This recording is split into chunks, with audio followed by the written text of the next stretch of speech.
Hi, this is Daniel DiTuro. Would you pay higher prices for 100% American-made products? In this video, I'll share made versus assembled in the USA, product quality and reliability, filling millions of new jobs with low unemployment, and essential versus non-essential imports. Like 100% natural, there's no legal definition for made in the USA. Being a US-based company does not mean its products are made in the USA.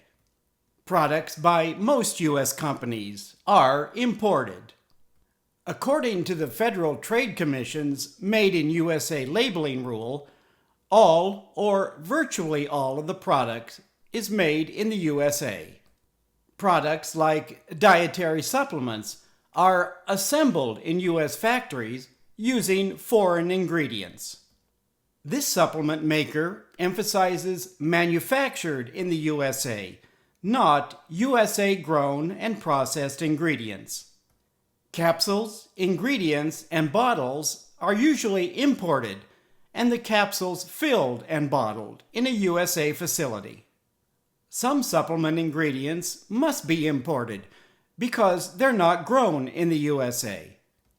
This brand of aluminum foil is clearly labeled "Foil is made in the USA," meaning it's made from imported aluminum.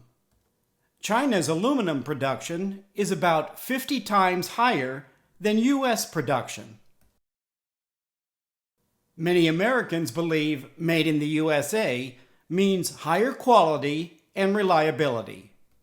That may have been true decades ago, but not necessarily today. To be competitive with imports, many American-made products are inferior quality. A 187-year-old American company can claim a better tear. Perforated toilet paper is not new. It's been around for 140 years.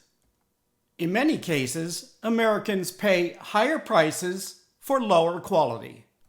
For many American consumers, price is more important than quality. Americans complain about low quality, but do not want to pay for higher quality. Americans discovered decades ago that foreign vehicles were more reliable than American-made vehicles. Decades later, it's still the case. Adjusted for inflation, these 55-year-old USA-made spatula turners cost about $8 each. Today, you get plastic instead of stainless steel. After 55 years, the metal is scratched, but not rusted. With a shrinking workforce, low unemployment, and calls to deport millions of undocumented workers, moving most manufacturing back to the U.S.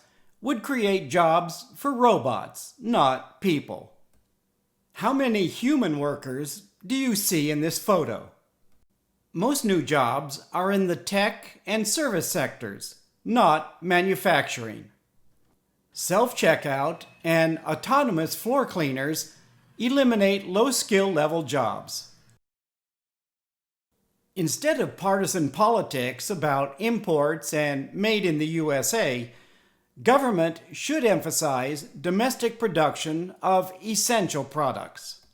Would you have surgery knowing the doctors and nurses had no masks, gloves, and antibacterial soap?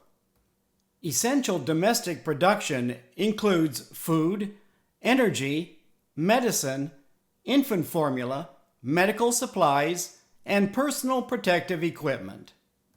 Hoarding during the COVID pandemic revealed serious flaws in the just-in-time American free enterprise inventory management. Dependence on essential foreign-made products was another flaw in the system. Do you know the U.S. imports about 65% of seafood consumed? Excluding potatoes, sweet potatoes, and mushrooms, about 60% of fresh fruit and 20 to 40% of fresh vegetables are imported. About 40% of all food produced is wasted. Most prescription and non-prescription generic drugs are made in India and Israel. Drug company profits and happy investors supersedes the risk of supply disruptions. Blood pressure, diabetes, and other life-saving drugs should be made in the USA. If you agree, tell your congressional representatives to prioritize manufacturing essential products in the USA. Please leave a comment if you have any questions about this video. Thank you for watching.